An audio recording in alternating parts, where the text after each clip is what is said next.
Fala galera, tudo bem? Eu sou o Marildo do Grupo Soluções e esse aqui é a continuação desse vídeo aqui de como realizar um orçamento de CFTV, tá? Então se você não assistiu, assista. Nele a gente explica algumas técnicas do que você tem que conhecer de básico para poder realizar um orçamento da maneira adequada, equalizar os orçamentos e conseguir os melhores custos-benefícios aí para o seu projeto, beleza? E nesse vídeo agora a gente vai destrinchar um pouquinho mais, detalhar o funcionamento de cada componente do CFTV, beleza? Bora pro vídeo?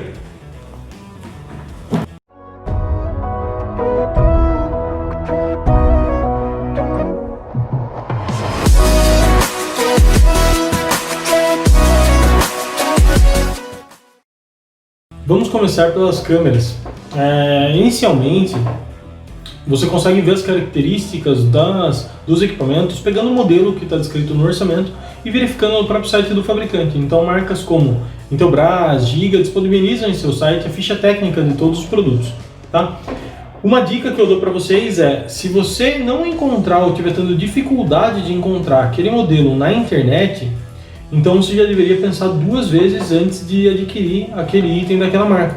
Porque se você está tendo dificuldade para encontrar ele na internet, imagine se você precisar de uma manutenção, de um suporte ou algo nesse sentido. Então fique atento a esses tipos de situações. Se tratando de câmeras, uma das principais especificações que você deve se atentar é o índice de proteção. Principalmente em câmeras Dome. As câmeras Bullet normalmente já têm um índice de proteção que permitem que você trabalhe com elas em locais externos. Câmeras Dome variam bastante o índice de proteção. O recomendado para locais externos é você trabalhar no mínimo com o IP65, que é uma câmera à prova já de respingos d'água, então você pode estar utilizando ela para fora, à prova de jatos diretos de água, etc. Então IP65, IP66, IP67 são câmeras que você pode estar usando externamente, ok? Ainda sobre domes, uma informação adicional é que em locais que você precise colocar algum tipo de proteção na câmera, eu recomendo que você sempre utilize câmeras dome. Elas têm uma proteção feita de ferro, que gera uma proteção bem grande na câmera, porque ela cobre toda essa área externa, impedindo que alguém pegue a câmera, só deixa aparecendo mesmo a parte da lente, que é o que precisa, e não atrapalha em nada na imagem. Como essa parte fica inteira aberta, a imagem ela ainda não tem reflexo nenhum de infravermelho nem nada disso. Quando você utiliza uma câmera no formato Bullet, por exemplo, você é obrigado a usar grades de proteção. E essas grades ficam com os ferros na frente da imagem. Isso pode acabar dando um reflexo à noite e permitindo que você tenha pouca visualização à noite. Então à noite você pode acabar tendo uma imagem bem embaçada, bem esbranquiçada, devido ao reflexo do infravermelho gerado por essa grade, tá? Então, minha recomendação é: precisou de proteção, use câmera dome, tá? Sempre verificando se ela é adequada para aquela situação, no caso do índice de proteção. Outra informação que é bem importante é o material da câmera, tá? Algumas câmeras são feitas de plástico e outras são feitas de ferro. Isso não vai interferir em muitas câmeras, a parte interna dela, o sensor dela é o mesmo, muda realmente só a carcaça, o material de qual ela é feito. Se isso para você faz alguma diferença, você leva em consideração no orçamento, lembrando que a diferença de preços de uma câmera feita de ferro e de uma câmera feita de plástico é grande. Então se você vê um determinado modelo de plástico e um de ferro, a diferença de valor é explicada por causa disso. Um outro item que vocês também devem verificar é realmente o que eu já até comentei, o formato da câmera, tá? Isso é um formato de câmera chamado Bullet e isso é um formato de câmera Dome. Com exceção de quando precisam de uma proteção, que eu já expliquei para vocês porque eu recomendo a Dome, o resto é mais uma questão de estética. Muitas vezes os modelos eles são idênticos, só muda realmente o formato. Então vai mais do que você achar que fica mais interessante para a sua situação. Pessoal, a resolução. A resolução é um fator importante também na câmera, vai definir quão definida vai ficar essa imagem, tá? Hoje em dia, a maioria das câmeras já é HD. Se algum orçamento que você fizer não tiver câmeras HD, eu recomendo até que você não considere. Porque hoje em dia, no mínimo, são câmeras HD. As câmeras HD já dão uma definição interessante de imagem, mas se você quiser algo melhor, você pode trabalhar com câmeras Full HD ou até câmeras melhores, 4 megapixels, por exemplo, 5 megapixels. Você pode procurar na internet mesmo um comparativo entre as resoluções e você vai entender quais são as diferenças, os tamanhos diferentes de resoluções. A gente mesmo provavelmente também faça um vídeo a respeito disso. Pessoal, o infravermelho é algo bem importante e a gente precisa desmistificar algumas coisas. O infravermelho não é quanto mais potente melhor, tá? Por quê? Porque o infravermelho ele gera uma luz que é invisível ao olho humano e essa luz bate nas coisas e reflete e a câmera capta essa informação de luz de volta. Quando o infravermelho ele é desproporcional ao ambiente, o que vai acontecer? Ele vai bater nesse objeto, tá? Nessa parede, nesse carro, em qualquer um desses objetos que esteja no local, refletir de volta para a câmera e causar um borramento na imagem. Então, muito provavelmente um infravermelho muito potente, ele pode atrapalhar a sua imagem. Ele vai esbranquiçar a imagem, vai causar um reflexo. Tá? Então, o ideal é que o infravermelho ele seja de acordo com a situação, com a imagem que você quer realmente ver. Você tem infravermelhos de 20, 30 metros, câmeras um pouco mais específicas com infravermelho de 40, 100 metros até despedidões, mas se atente bem ao que você precisa. Um ambiente pequeno, uma sala com 20, 25 metros quadrados, 30 metros quadrados, por exemplo, ou até menores, você não precisa mais do que de 10 a 20, um infravermelho de 10 a 20 metros, tá? Um item extremamente importante em uma câmera é o ângulo de abertura. O ângulo de abertura é o que vai definir a imagem que você vai ver, tá? Então, se você adquirir uma câmera que o ângulo de abertura é muito pequeno, em uma sala pequena você pode acabar precisando de duas câmeras para conseguir pegar o ambiente todo, ou ficar com uma câmera que não vê aquilo que você realmente precisava, tá? Então eu peço para que vocês tenham muita atenção a isso. As marcas hoje em dia já estão disponibilizando a informação de quantos graus realmente de abertura tem uma câmera. Antigamente era um pouco mais difícil, algumas marcas ainda não informam, elas informam o tamanho da lente e o tamanho do sensor, e aí a relação entre esses dois resulta no ângulo de abertura. Mas o que é importante? É importante que você tenha câmeras que o ângulo de abertura se enquadre no que você precisa. Então normalmente numa sala você vai trabalhar com um canto, você precisa de 90 graus de abertura para conseguir ver de parede a parede, tá? Então é bem importante você tentar isso. Às vezes câmeras mais baratas têm um ângulo de abertura menor, porque utilizam um sensor menor, por isso são mais baratas. Então fica sempre atento à diferença de preço entre modelos diferentes de câmera para ver se você não está perdendo em abertura, tá ok? Muitas vezes é o contrário, muitas vezes você tem um corredor e quer pegar algo que está distante e você precisa realmente de um ângulo de abertura fechado. Então é importante você analisar as situações e qual ângulo de abertura você precisa e ver se essa câmera realmente está se enquadrando ali no que você, na sua necessidade. Em resumo, num sistema de câmeras, as câmeras são alimentadas pela fonte de maneira individual ou de maneira centralizada, tá? Então todas as câmeras poderiam estar sendo alimentadas por essa fonte, por exemplo. E as câmeras, por sua vez, enviam as imagens diretamente para o DVR. Aí o DVR é responsável por armazenar essas imagens no HD e também por transmitir essas imagens para os seus celulares, smartphones, etc. Vamos para o segundo item do nosso orçamento, que é a fonte. A fonte, ela normalmente é negligenciada, ninguém dá muita importância para a fonte, mas é um item extremamente importante no sistema de CFTV. Tá? A qualidade da fonte ela interfere diretamente na imagem que vai ser gerada para você. Tá? Então, o pessoal costuma aumentar muito a capacidade das câmeras, superdimensionar as fontes no sistema de câmera. Por que isso? Porque existem muitas fontes no mercado que são ruins realmente, tá? Então uma fonte ruim, ela fala que tem uma determinada especificação, mas na realidade ela não consegue te fornecer aquilo. Então é muito comum você ver sistemas de 4 câmeras com fontes de 5 amperes, por exemplo. Isso tudo é desnecessário. Então, por exemplo, uma fonte como essa aqui, da Intelbras, por exemplo, de 1 ampere, ela realmente fornece 1 ampere. E o consumo de uma câmera dessa daqui, ela vai girar em torno de 150 mA, 180 mA. Então, em resumo, uma fonte dessa, ela consegue abastecer até 4 câmeras, alimentar até 4 câmeras, aproximadamente, tá? Então, qual é a minha orientação para vocês com relação à fonte? Se preocupe com a qualidade da fonte, tá? Hoje você tem fontes aí da Intelbras, fontes da MCM, que são fontes de boa qualidade. se preocupe mais com a qualidade da fonte do que com a corrente. Só se certifique com o seu técnico que aquela fonte é adequada, mas não tem a necessidade da fonte ter uma corrente máxima muito maior do que o necessário, tá? E sim que a qualidade da câmera, da fonte, dos filtros que ela possui sejam bons.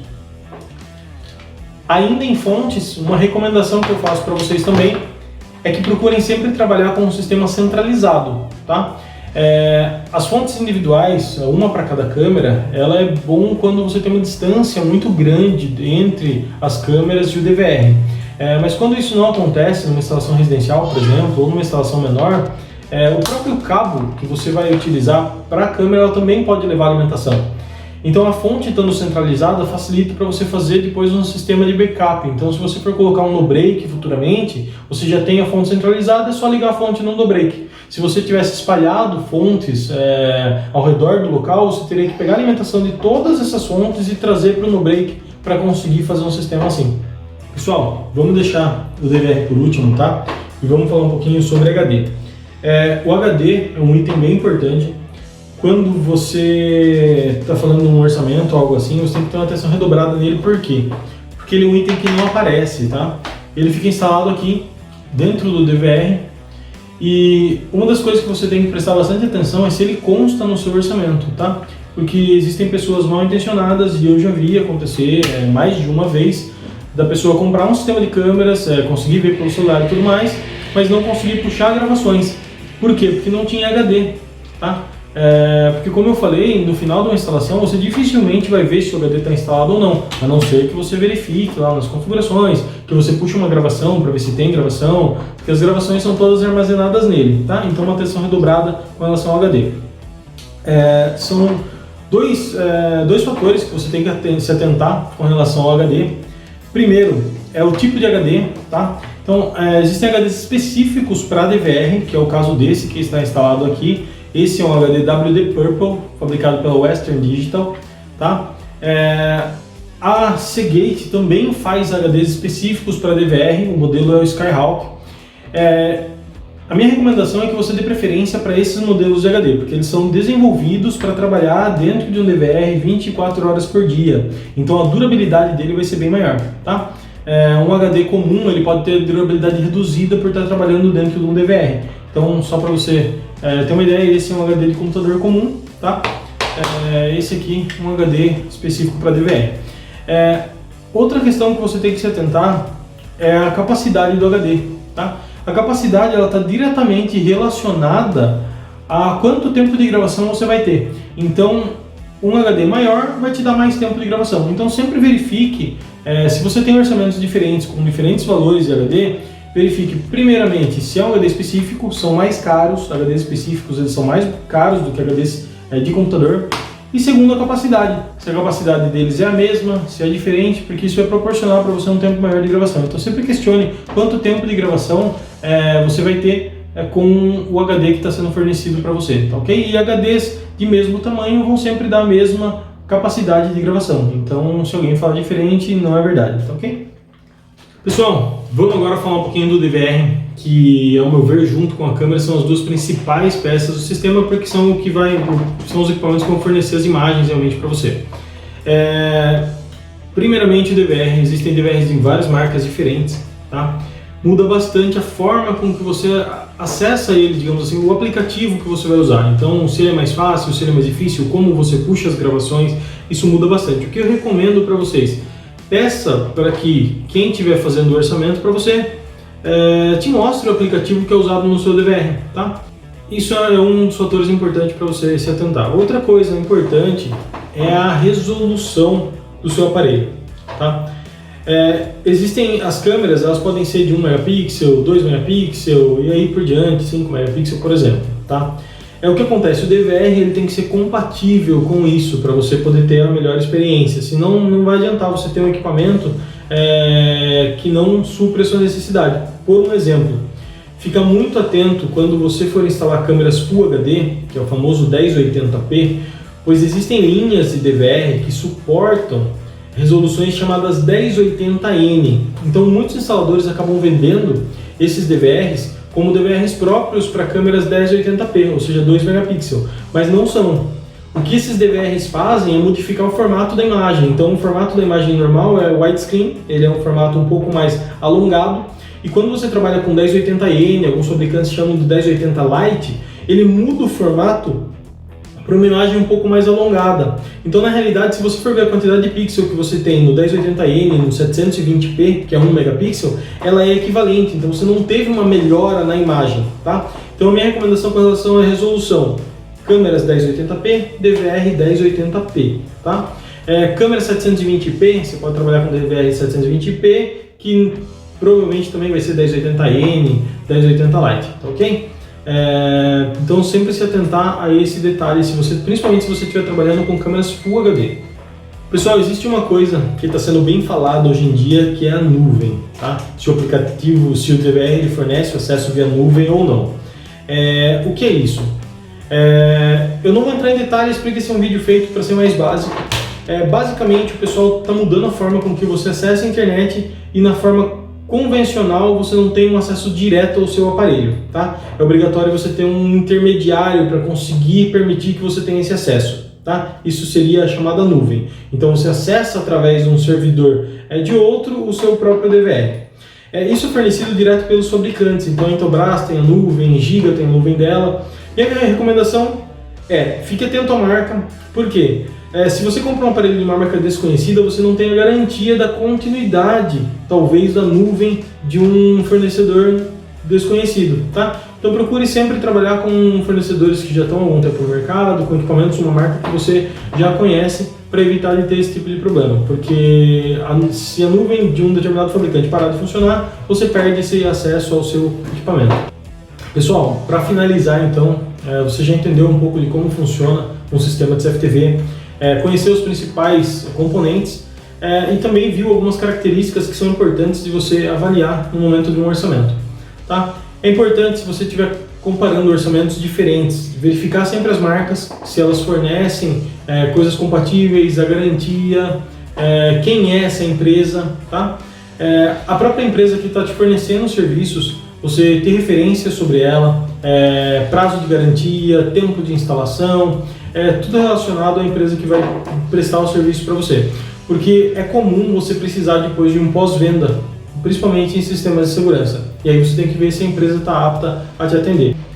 Não se esqueça de verificar as empresas que vão prestar o serviço para vocês, tá? Então o tempo de garantia da instalação é muito importante. E também avaliar nas visitas que você receber qual é a capacidade técnica dessa pessoa que foi até lá, qual é o conhecimento técnico dela. Tudo isso você tem que levar em consideração também na hora de fechar um negócio, principalmente as referências também de uma empresa que vai pôr pessoas para trabalhar dentro da sua casa, dentro da sua empresa. Pessoal, acredito que seja isso. Por hoje ficamos por aqui, mas aí a gente vai se ver em vários vídeos daqui em diante. Droga. Não tem que ser bom. Vou cortar essa parte. Então você vai ter disponível. Essa moto ferrou nós, hein? Sei não. Tá gravando.